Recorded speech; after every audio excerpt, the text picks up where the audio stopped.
The rain had been falling on Iron Dominion Keep since dusk. Not the dramatic kind. Not the storm of the century kind that would justify what was about to happen to her. Just cold northern rain. Patient. Indifferent. The kind that doesn't care what it ruins. Inside the keep, warmth lived in guarded places, in fireplaces, in candlelight, in rooms where powerful men allowed themselves to speak freely because they believed no women were listening. They were wrong tonight. Seraphina Valecrest moved alone through a narrow stone corridor, a small clay vessel cradled between both hands. She'd wrapped it in dark cloth to keep the heat in. Even through the fabric, she could feel the faint pulse of what was inside. Lunar essence, silver moss, winter root soaked for 6 hours. Her mother's recipe. Hers now. And 1 drop of her own blood. Freely given. That was the thing about Seraphina. She gave things freely. It had never occurred to her that a man might understand what that cost and use it anyway. She'd almost stayed in her chambers. Almost told herself Kael's shoulder wound could wait until morning. But she'd seen the way he rolled it during dinner. The subtle tightening along his jaw when he thought no one was watching. 3 days managing border conflicts, and behind those silver eyes, exhaustion. Real exhaustion. The kind men like Kael Draven buried so deeply it came out as sharpness toward everyone around them. He would never ask. So she would just show up. That had always been her mistake with him. Not loving him. The showing up. A faint smile touched her lips as she walked, and with it, a memory. Earlier that evening, just before the feast, Kael had leaned slightly toward her in the great hall while servants threaded between them with silver trays. "You have not rested today." His voice. Low. Quiet. Concern wrapped in iron, but still, concern. She'd looked up, surprised he'd noticed. "You noticed." 1 beat of his gaze on her face. Just 1. Too brief to mean everything. Long enough that she'd replayed it a dozen times since. "You look tired," he'd said. Simple. Almost clinical. But Kael Draven was not a man who wasted softness carelessly, or so she had allowed herself to believe. And afterward, when he turned away to speak with one of his generals, she'd stood there 3 seconds longer than necessary. Hope. That was what she'd felt. Fragile, stupid hope. She'd been fighting it for weeks. It kept winning. The corridor bent left toward the War Council chamber. Seraphina adjusted her grip on the vessel. Her own essence in that salve would close his wound faster than anything else. Heal the deep muscle tears overnight. Ease pain he was too proud to name. She'd given him the best she had. She reached the council corridor just as laughter drifted through the ironwood doors. Not fully closed. A finger of golden firelight lay across the stone floor. She slowed. At this hour, formal meetings were done. But Kael's generals often lingered after celebrations, discussing borders, territories, war. The things powerful men discussed when they believed everyone else had gone to bed. Seraphina stepped closer. She only meant to knock softly and leave the salve. Then she heard her name. Not Lady Valecrest. Not Seraphina. Her. She was never the goal. Her footsteps stopped. Inside, someone chuckled. Then what was? A pause. Brief. Almost bored. Her bloodline. The corridor lost all sound. Not completely. Rain still touched the stone, torches still crackled, distant laughter still echoed from the feast below. But all of it collapsed backward, suddenly muffled, as though the world had stepped away from her. Inside the chamber, a man laughed. Not shocked. Amused. The laugh of someone hearing confirmation of something already understood. Then Kael's voice again. Level. Controlled. The same voice that had said you looked tired just hours ago. A devoted mate is easier to manage than a suspicious one. More laughter. Seraphina stood motionless beside the door. The vessel was still warm in her hands. A voice she recognized as Rowan asked, "And does she suspect anything?" No. The answer came immediately. No hesitation. No pause for guilt. She believes exactly what she is supposed to believe. Something began forming in her chest. Not pain. Not yet. Something colder. Slower. Like water becoming ice. Another voice. You almost sound guilty. A longer silence. Long enough that hope, that stupid surviving piece of her, lifted its head. Maybe he'd deny it. Maybe he'd say something. Maybe. Kael exhaled softly. She is useful, he said. That was all. She stabilizes the territories. The lunar bloodline strengthens the bond routes. Her healing has saved us months of recovery. Another pause. Then quieter, almost offhand, and she gives freely because she thinks she is loved. That sentence was the one. Not because it was loudest. Because it was surgical. Because it didn't just name what she'd given him, it named what she'd believed while giving it. Every tender moment she'd replayed alone in the dark rearranged itself. His hand on her wrist. The herbs left at her door without a note. The lingering glances. The quiet concern. The night 3 days ago when his fingers had brushed her hair back beneath moonlight and neither of them had spoken. Not affection. Management. Not tenderness. Maintenance. Not love. Strategy. Inside the room, someone muttered. Cruel. Kael answered immediately. No. Necessary. Seraphina didn't realize her breathing had stopped until her ribs began to ache. The vessel trembled faintly in her hands. Still warm. Still glowing faintly through the cloth. She could feel it even now, the pulse of her own essence in the salve, alive and willing and given because she had wanted him to hurt less tomorrow than he did tonight. Inside the chamber, chairs scraped. The conversation shifted to military routes. For them, this moment had already passed. A strategy discussed over wine. Forgettable. Routine. For Seraphina, the entire shape of her world had just split open quietly in a cold hallway. And not one person in that room even knew it had happened. She did not cry. Not there. What happened instead was worse. Stillness. A complete, terrible stillness spreading through her like something freezing solid beneath the surface. Very carefully, she bent down and placed the clay vessel beside the chamber door. The warmth left her hands the moment she let go. She stared at it for one breath, a gift, sitting alone beneath that thin line of firelight, wanted only for what it could provide. Then she straightened, turned, and walked back down the corridor without a sound. Behind her, the men inside continued speaking, laughing, planning wars. Completely certain the woman they believed safely devoted had gone to bed an hour ago. Somewhere beneath the heartbreak, beneath the humiliation, beneath the grief still too new to fully feel, something else had begun waking inside her. Not rage. Not yet. Something colder. Clearer. Something that would take everything Kael Draven thought he'd secured and make him earn it from the beginning. Or lose it forever. Before Seraphina Valecrest ever walked into Iron Dominion, keep with healing salve in her hands and betrayal waiting behind a half-closed door, she had been a daughter of the lowlands. And the lowlands were nothing like the north. They didn't rise against the sky like a warning.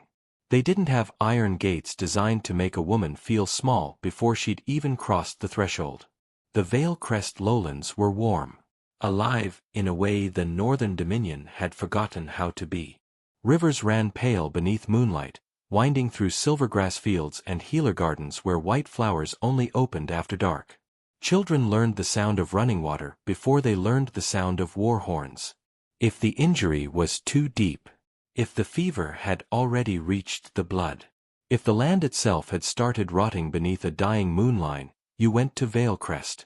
And if you were fortunate, Seraphina would be the one waiting at the door. She was 23 years old when the Northern Dominion came for her. Not with swords. Not with threats. With parchment. With seals.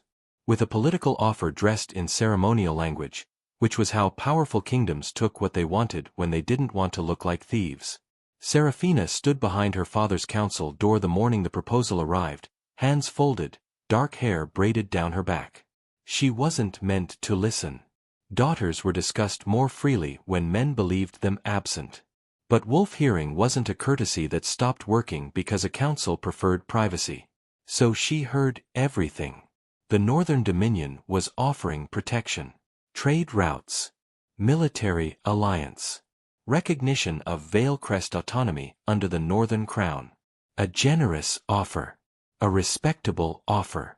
A dangerous offer. Because beneath the formal language sat the actual bargain. Her bloodline. Her healing. Her bond. Alpha Thorn Valecrest, her father, said nothing for a long time. He was a respected lowland alpha, not because he ruled with fear, but because he'd never needed to. He'd buried warriors, negotiated river treaties, survived famine years, held the lowlands together when greater kingdoms had been openly waiting for them to collapse. But that morning, when the northern envoy read Kael Draven's request, Seraphina's father looked older than his scars. The Alpha King requests a bonded union, the envoy said, between His Majesty Kael Draven of the Northern Dominion and Lady Seraphina Valecrest, moon healer of the lunar line. The room went still. Not silent, still. The kind of stillness that falls when everyone understands a word has just been used gently enough to hide a blade. Bonded union. Not marriage. Not courtship. A bond. Ancient. Political. Spiritual. Difficult to break without consequences on both sides. Seraphina pressed her fingers against the wall to steady herself. She'd seen Kael Draven exactly once. The Winter Summit, 2 years earlier. He'd stood across a crowded hall surrounded by soldiers and rival alphas pretending not to fear him. Tall, black-haired, silver-eyed, dressed in severe northern colors. He hadn't raised his voice once that night. He hadn't needed to. Rooms changed shape around Kael Draven. People stepped aside before realizing they'd moved. She had been 19, still learning how to carry her own power without apologizing for it. She'd watched him from beneath lowered lashes and told herself she was only observing politics. She hadn't been. She'd remembered the exact angle of his profile for 2 years. That embarrassed her. Because Seraphina was too intelligent not to know the difference between a man and the idea of a man. Kael Draven was not a romance. He was a kingdom. A northern weapon wrapped in royal skin. Kingdoms didn't love lowland healer girls simply because they once caught their attention across a crowded hall. Inside the council room, her father finally spoke. What does the Dominion need? The envoy paused. Too carefully. The northern territories have suffered recent instability along several moon lines. Seraphina closed her eyes. There it was. Not love. Not even alliance first. Need. The Dominion's land was weakening. She'd heard the rumors. Everyone had. Villages freezing in spring. Wolves losing strength near the border ranges. Healers returning from northern roads pale and unwilling to speak of what they'd sensed beneath the soil. Kael Draven's kingdom was powerful. But power didn't mean health. Sometimes power was just a fortress built over rot. And Seraphina's bloodline could reach rot that others couldn't touch. Her father signed before sunset. He came to her afterward in the moon garden, where she was kneeling among pale blossoms with soil under her fingernails and 1,000 unsaid things sitting between her ribs. For a while, he only watched her. Then, you heard. She didn't pretend. Yes. The old alpha walked slowly to the stone bench near the fountain and sat like a man whose bones had finally confessed to the weight they'd been carrying. I can refuse. She turned to him. Rain was gathering in the distance, soft gray clouds moving over the lowland hills. No, she said quietly. You cannot. His face tightened. I am still your father before I am an alpha. And that is why you wish you could refuse. He looked away. That hurt her more than argument would have. Because he knew. And she knew. The lowlands needed protection. The river routes were being contested. Border packs had already started testing Valecrest patrols. Kael Draven's name alone would stop half of them. Her father wasn't selling her. Not in his heart. But history rarely cared what lived inside a father's heart when treaties were written. "I do not want you swallowed by that fortress," he said. Seraphina stood, wiping her hands on the cloth at her waist. "I am not so easy to swallow." A faint smile touched his mouth. "Died, almost immediately." "No," he said. "You are not." Then he opened his arms. She went to him. And for one rare moment, Thorn Valecrest didn't hold her like an alpha held his heir. He held her like a father sending a daughter into winter. His voice was rough against her hair. "Do not confuse usefulness with love." She closed her eyes. She thought she understood him. She didn't. Not yet. Not nearly. The journey north took 11 days. With every mile, the world became colder. The rivers narrowed. The trees darkened. The air sharpened until each breath felt cleaner and less forgiving, like something that would hold you to every promise you made inside it. Seraphina traveled with 12 Valecrest guards, 2 attendants, and Elira, who had been her companion since girlhood and her most persistent inconvenience since they were old enough to disagree. Elira wasn't noble. Not formally. But titles had never impressed her enough to alter her voice. She was quick-eyed and sharp-tongued, loyal in the practical way of women who loved without making poetry out of it.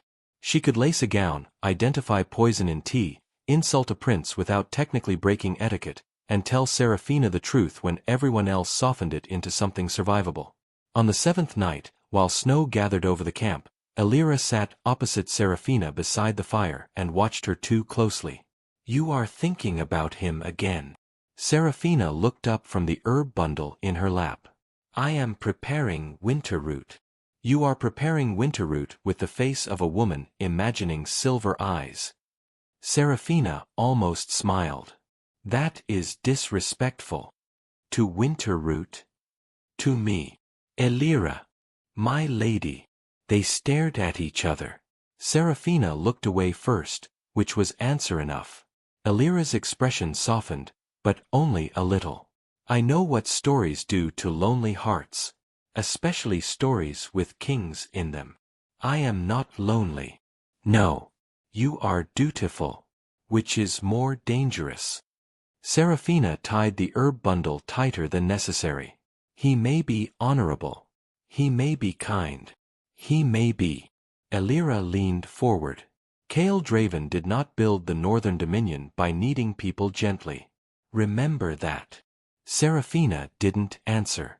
Because somewhere beneath her discipline, beneath every reasonable argument she'd rehearsed since the envoy arrived, there was still that quiet, foolish memory of Kael crossing a summit hall 2 years ago.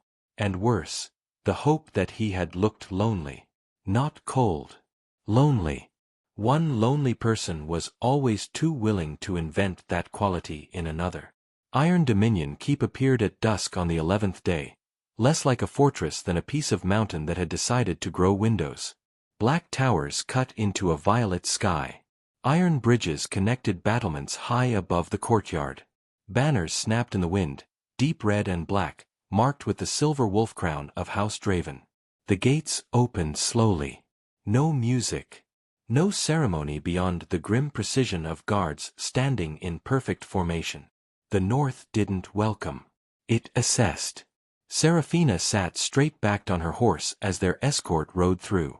She could feel the eyes, from balconies, stairways, shadowed arches. Some curious, some dismissive, some openly measuring. Lowland girl. Healer. Political mate. Useful blood. She could almost hear the thoughts moving through the courtyard like frost. Elira rode close and muttered. "Charming place. Very warm. Not at all like entering a tomb with banners." "Behave." "I am behaving beautifully. I have insulted no one aloud." "That is your measure." "It has served me well." Despite herself, Seraphina breathed out something close to a laugh. It died when the great hall doors opened. Kael Draven stood inside. Not on the throne. Not beneath the wolf crown banner. not positioned where a lesser man might have arranged himself for maximum intimidation. He stood near the central fire, one hand loose at his side, dressed in dark formal leathers embroidered with silver thread. His hair was black as rain-wet stone. His face was composed in that severe northern way that revealed almost nothing and suggested everything. His silver eyes found her immediately. Not searching. Found her. As if he'd known exactly where she'd be before she entered. Seraphina stepped forward, aware of every sound. The drip of rain from cloaks, the quiet shift of soldiers' boots, the fire bending around a draft. Her own heartbeat, too controlled to be calm. Kael moved toward her.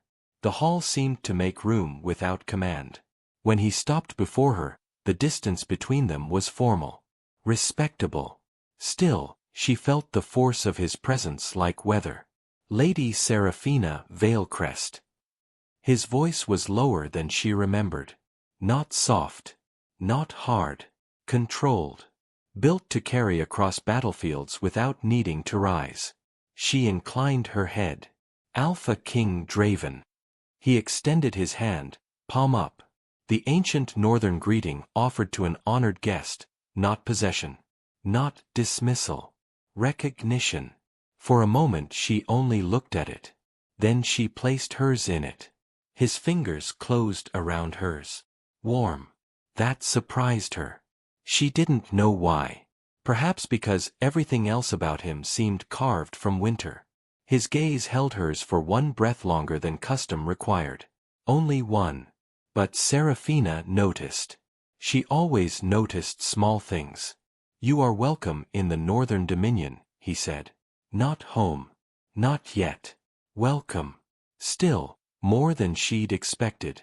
She told herself carefully that she would not build meaning from 1 second of warmth.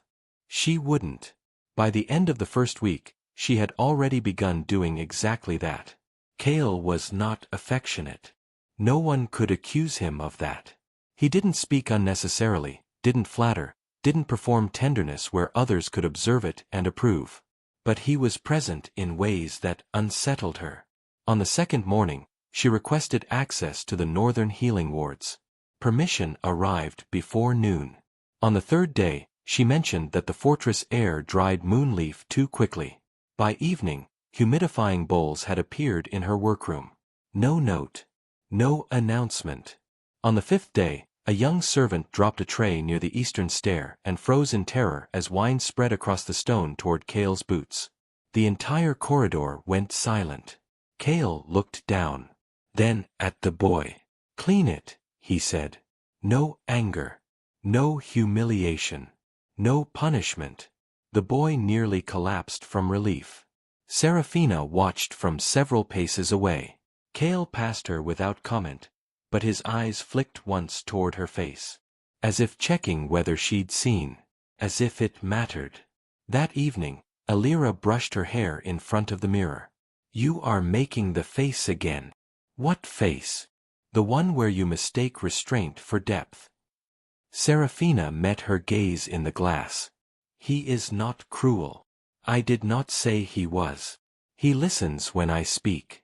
He gave me full access to the healing wards. Because his wards need you. Seraphina turned. Alira. Her companion's fingers gentled in her hair. I am not trying to wound you. I am trying to keep you from offering your throat to a man because he hasn't yet shown you his teeth. A pause, quieter. What if he is simply careful? Alira's reflection held hers. Then let him prove that careful can become devoted. That sentence stayed with her. Longer than she admitted. The first time Seraphina healed a Northern Dominion warrior, the entire medical wing watched like they'd brought myth into the room. The soldier's name was Marek. 19. Too proud to cry, though his leg had been torn open badly enough that ordinary stitching would leave him limping for life. He lay rigid on the treatment table, jaw clenched, eyes fixed at the ceiling. Will it hurt? He asked, trying not to sound afraid. Seraphina washed her hands in moon water. Yes, she said gently. But less than what has already happened to you. That made him look at her. Really look. Not at the title. Not at the bloodline. At her. She placed one hand above the wound, not touching yet. The healing mark beneath her sleeve warmed. Pale silver light rose softly between her fingers. The torches seemed to lower themselves. Seraphina breathed in slowly. She felt the torn muscle, the damaged vessels, the frantic heat of inflammation. Beneath it, the body's desperate desire to become whole again. Healing was never conquest. That was the first lesson of her bloodline. You didn't force flesh closed. You reminded it what it once knew how to be. Marek gasped when the silver light entered the wound.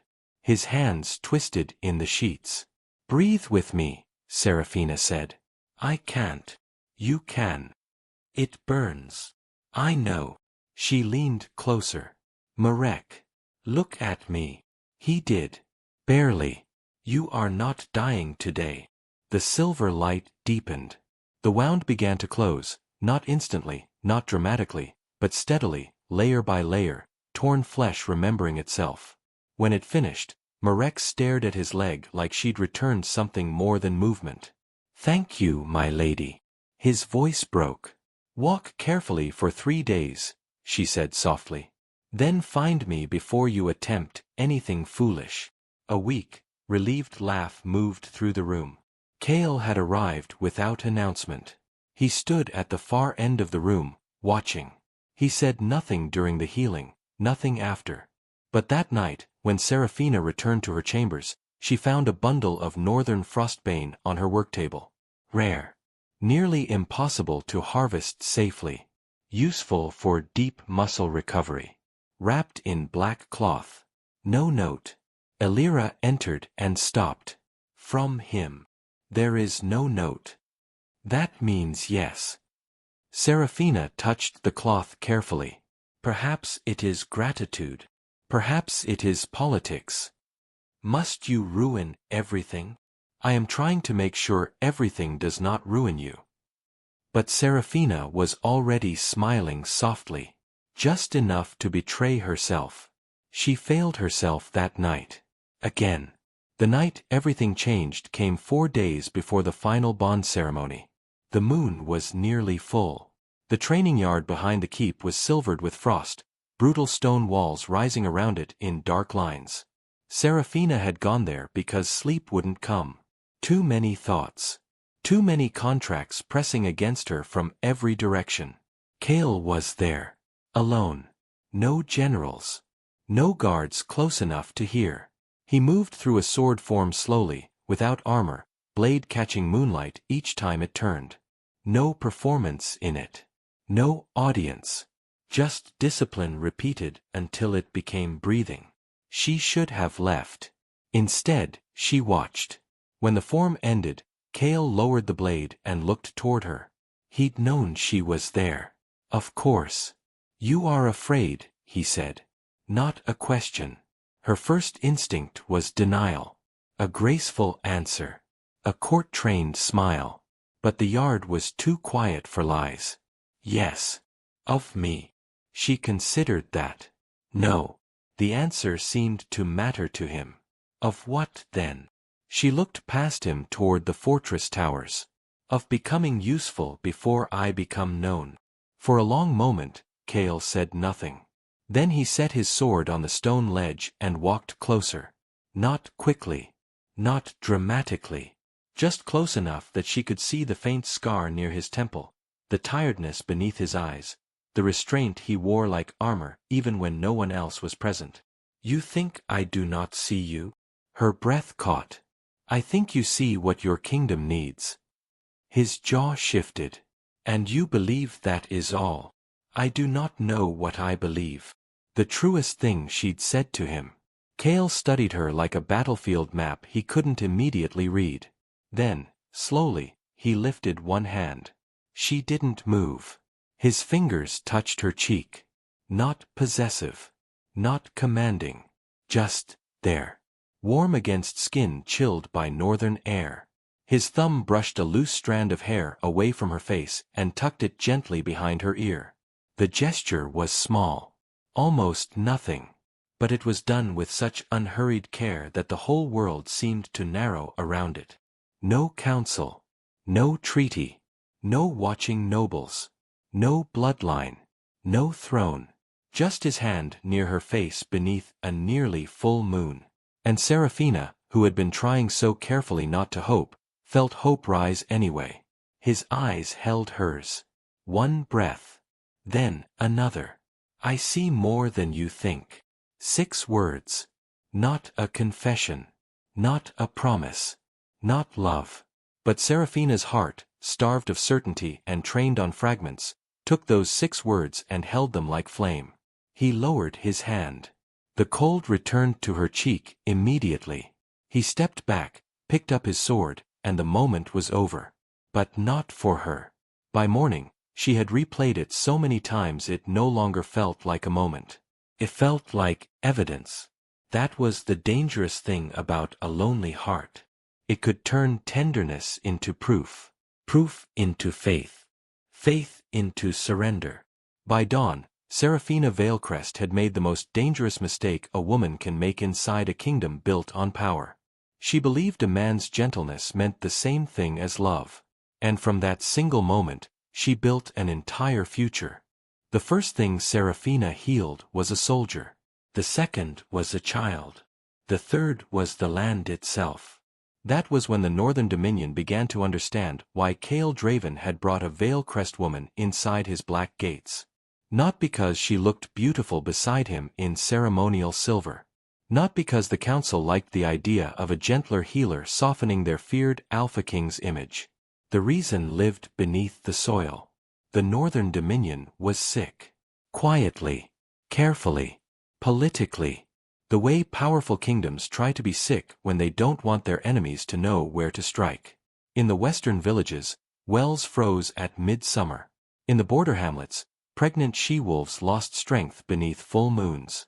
In the old pine forests, patrol wolves returned exhausted after crossing certain ridges, as if the land itself had pulled something from their bones.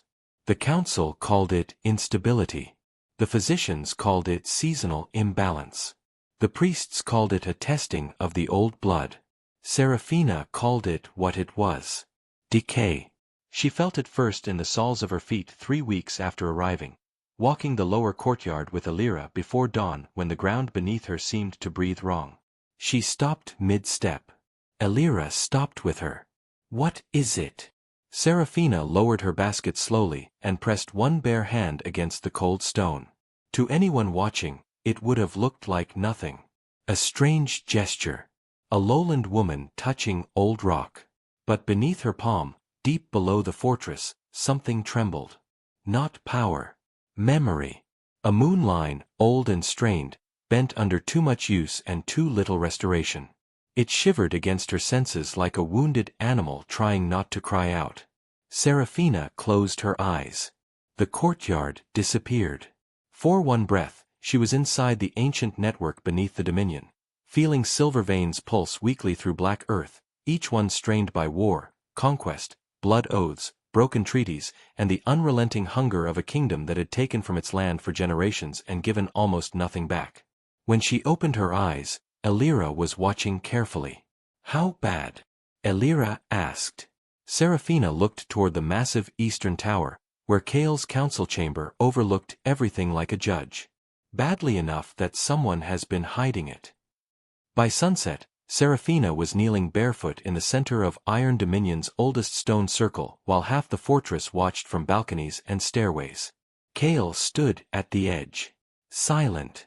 Motionless. Black cloak barely moving in the wind.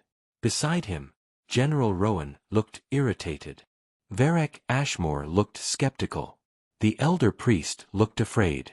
That was the one Seraphina noticed.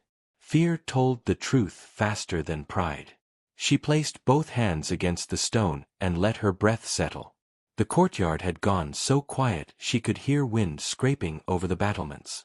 Then the mark on her wrist began to glow, pale silver at first. Then brighter. Every wolf in the courtyard felt it. Even those too proud to admit it.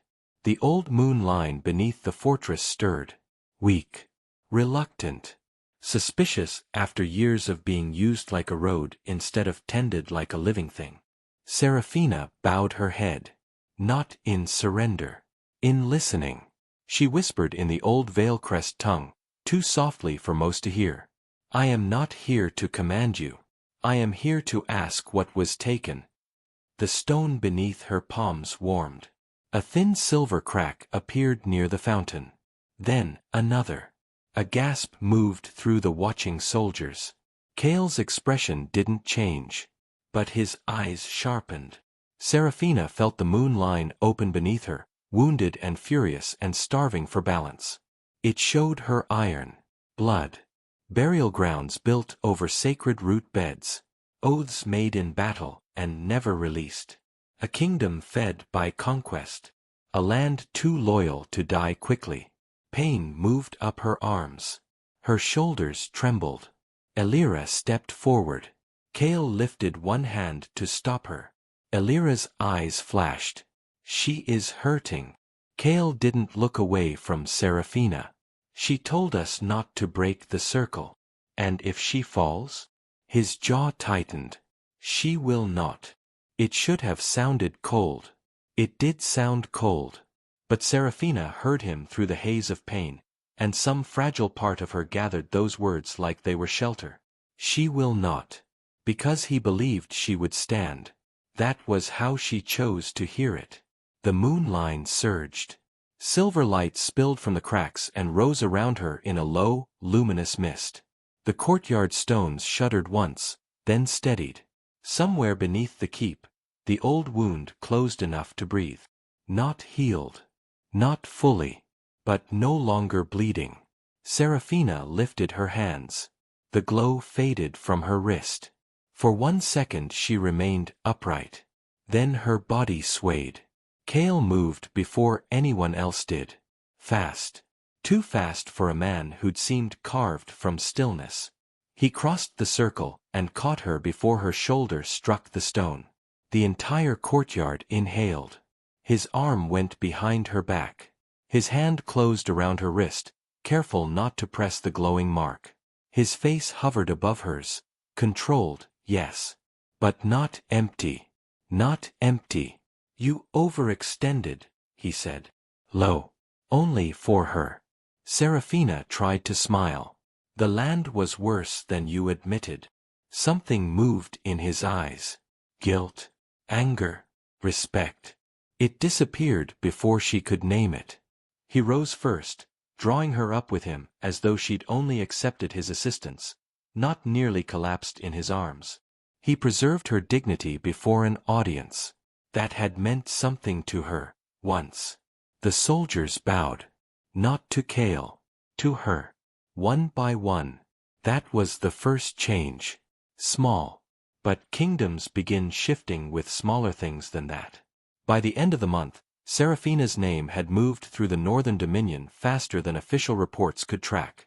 Soldiers who had once looked past her because she was the lowland mate, now stood straighter when she passed.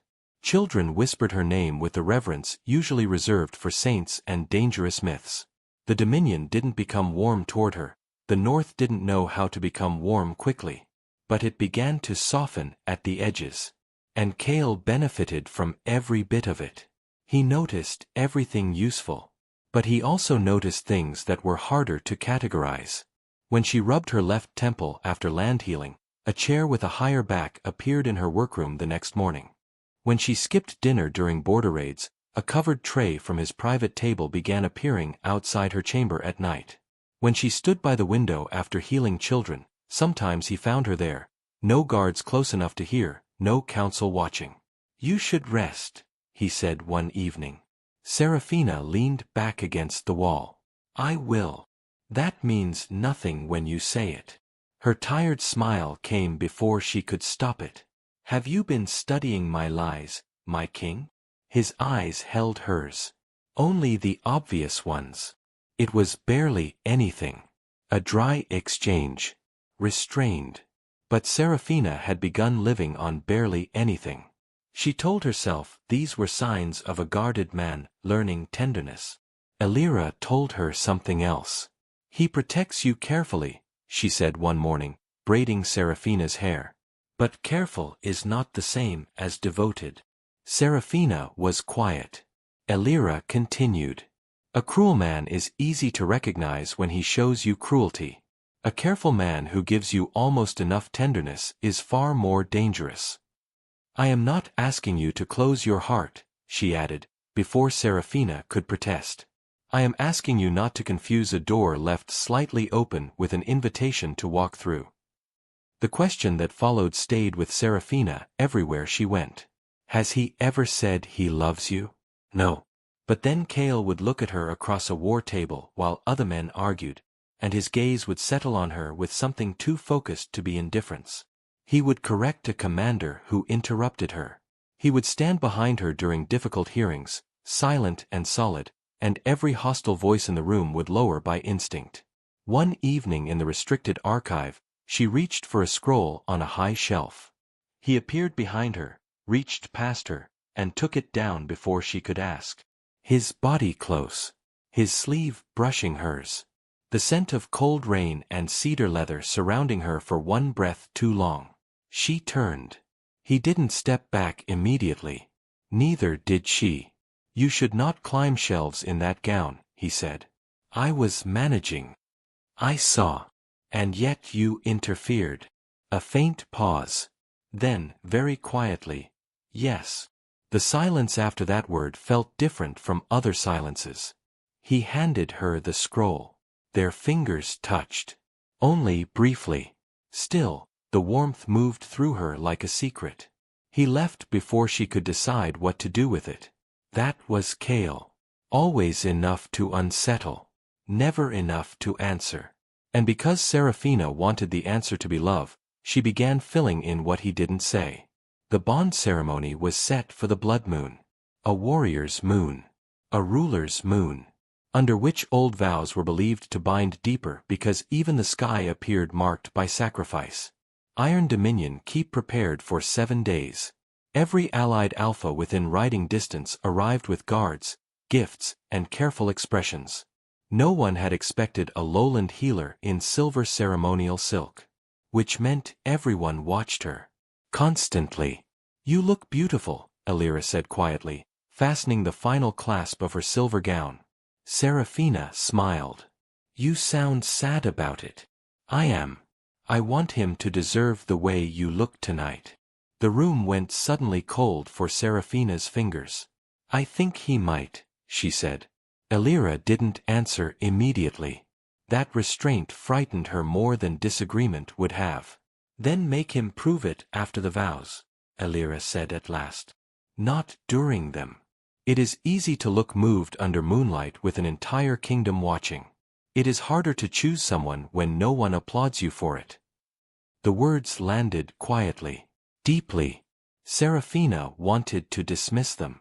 She didn't. But later, lying awake beneath northern firs, staring at the ceiling while wind pressed the windows, her mind returned not to Elira's warning, but to Kael's hand against her cheek. His voice beneath the moon. I see more than you think. For the first time since the treaty was signed, she allowed herself to imagine that the bond might become something more than duty. Not quickly. Not easily. But slowly. The way winter gives way to thaw. She should have held that thought at a careful distance. Examined it. Protected herself from it. But she was 23. Gifted. Graceful. Underestimated. And lonelier than she'd admitted, even to herself. So instead of caution, she chose possibility. By dawn, Seraphina Valecrest had made the most dangerous mistake a woman can make in a kingdom built on power. She believed a man's gentleness meant the same thing as love. And from that single moment, she built an entire future. The victory feast had been going for hours when Seraphina made her decision. She stood at her healing table, candlelight catching the thin silver threads of her gown, and prepared a salve she didn't need to make. Kael had taken a wound during the first border clash, not severe enough to stop him, nothing ever was, but she'd noticed the stiffness when he reached for his cup. The slight pressure of his jaw whenever someone brushed too close to his left side. He would never ask for help. That was the cost of being him. So she would just show up. Her mother's clay vessel. Winter root. Silver moss. Frostbane, the same rare herb Kael had once left on her table without a note.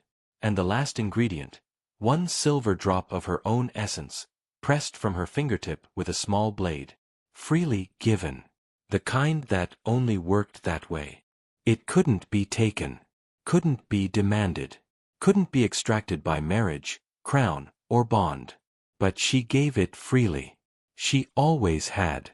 The corridor outside the War Council chamber was dark and cold, amber light bleeding beneath the ironwood doors in a thin line. The doors were almost closed. Almost. She heard General Rowan first. Then Varek. Then Kael. She lifted her hand to knock.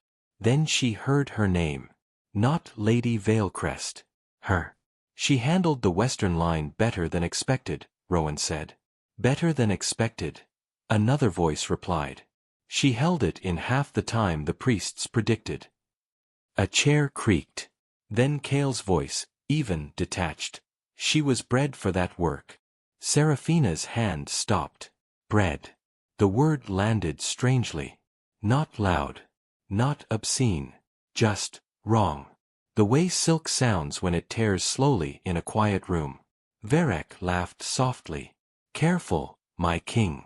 Speak that way at council and the healer's admirers may riot. She has admirers because she has been allowed to be seen healing, Kael replied. That was necessary. Allowed. Seraphina's fingers tightened around the vessel. You predicted the soldiers would attach quickly, Rowan said. They were injured. Gratitude follows relief. Public morale needed a symbol. A symbol. Not a woman. Not a mate. A symbol. For a moment, her mind resisted what she was hearing. Softly at first. Then desperately. This was council language. Men being harsh because harshness was expected in rooms built for strategy. This didn't mean. Then Varek said, amused. And the girl herself? She looks at you as though you personally hung the moon. A pause. Very small. There it was. The place where he could have corrected them. Drew a line. Revealed one hidden inch of tenderness. Kael didn't. When he spoke, his voice was almost tired. She believes what she needs to believe. The vessel slipped slightly in Seraphina's hands. She caught it. Rowan laughed once. That sounds dangerous. No, Kael said. Useful. Useful. The word moved through her like a blade made of ice. Kael continued, calm, quiet, explaining this like a campaign route over wine. Her devotion was predictable. She was isolated, dutiful, raised to give service before she questioned cost. A woman like that doesn't need chains. She only needs meaning. Silence. Not horrified. Considering. The silence men give to a strategy well explained. Seraphina stood 3 steps from the door. She would remember that later. Exactly 3. The stone beneath her slippers. The weight of the vessel. The faint smell of winter root rising from the cloth. And the bloodline? Rowan asked. Secured. No hesitation. The Valecrest warriors honor the bond. The lowland river routes are under our protection. Their healers will answer Dominion calls within the year. And Seraphina? Another pause. Longer. Calculated. She is compliant. Compliant. Not devoted. Not beloved. Not even respected. Compliant. Pain arrived then, specific, humiliating, intimate. The kind that doesn't break you open because it's too busy teaching your mind what it failed to see. Varek's voice, lazy and amused. Then the bond was worth the ceremony. Yes, Kael answered immediately.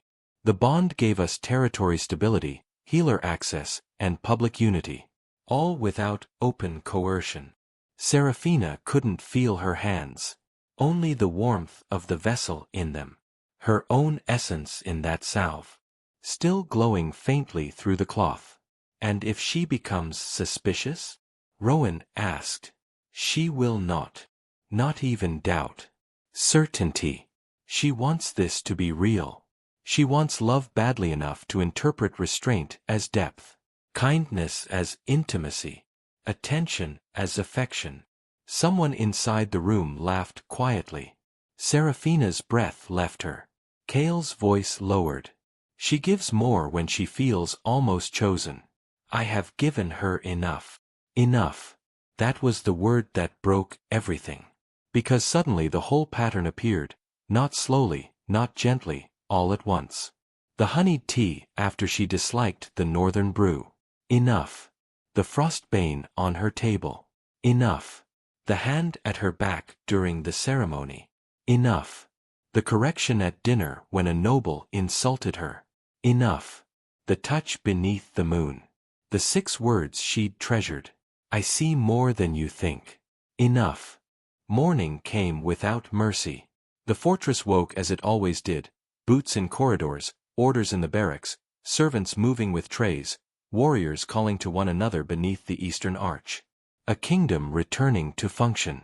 As if, only hours earlier, its Alpha King had not sat behind ironwood doors and explained a woman's heart like a strategic asset he'd learned to operate.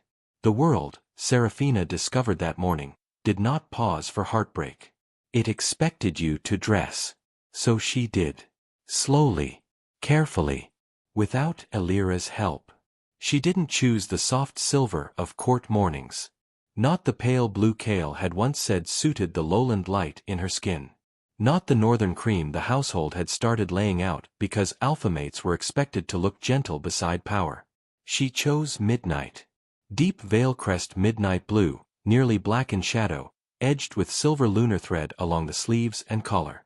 Formal healer's silk. Not decorative. Not bridal. Not submissive. Official.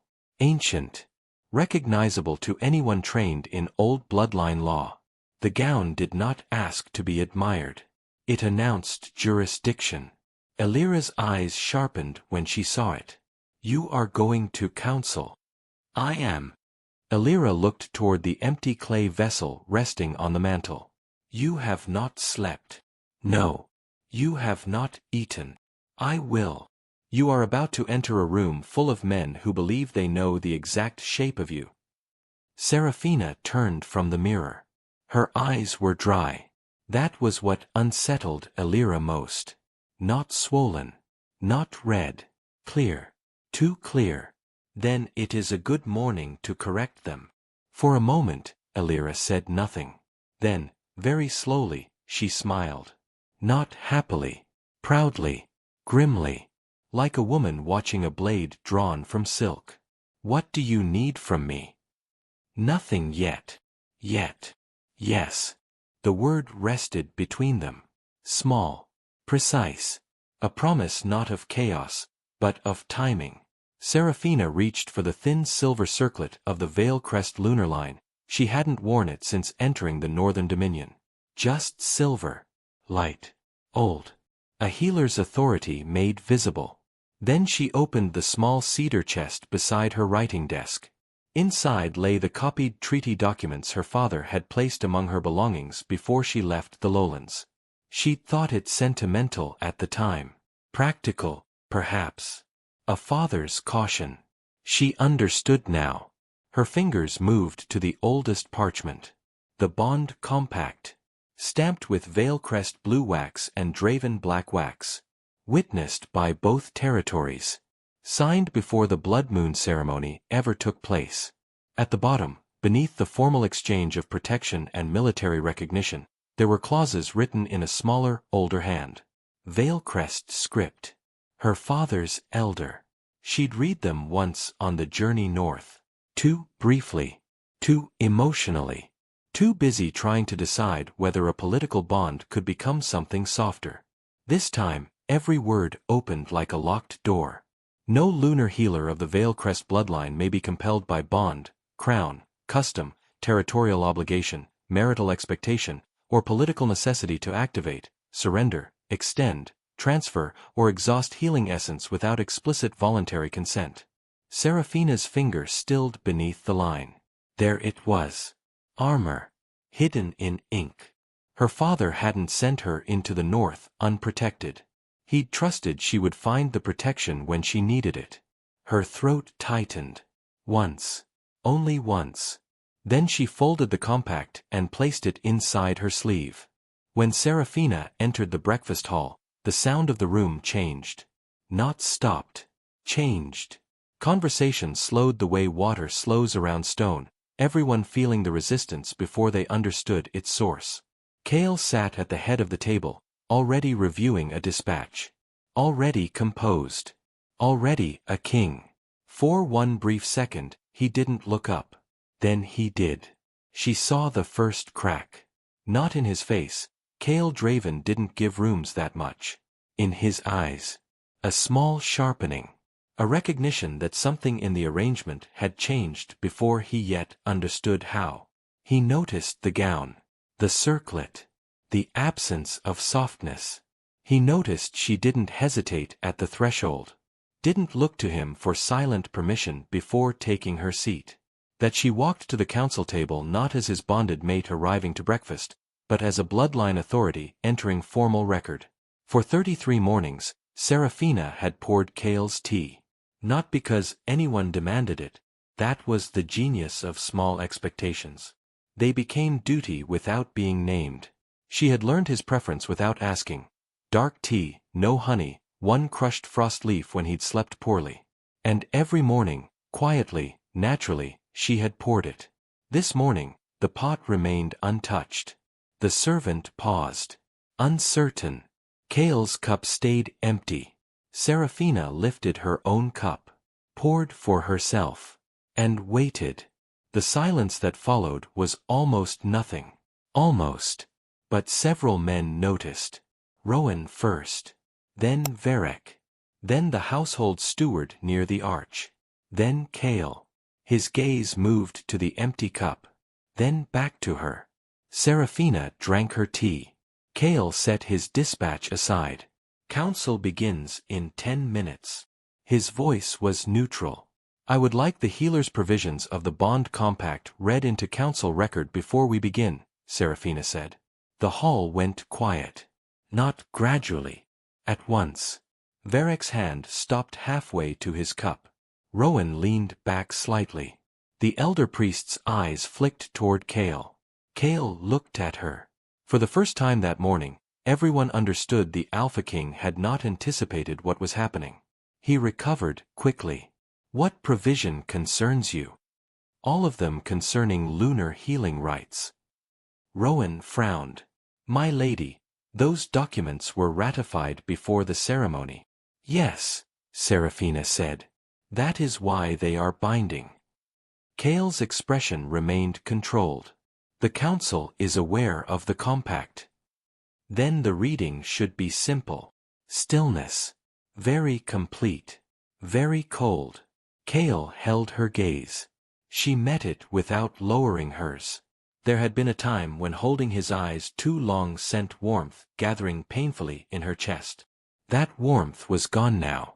Its absence made her steadier. He turned slightly toward the elder priest. Bring the compact.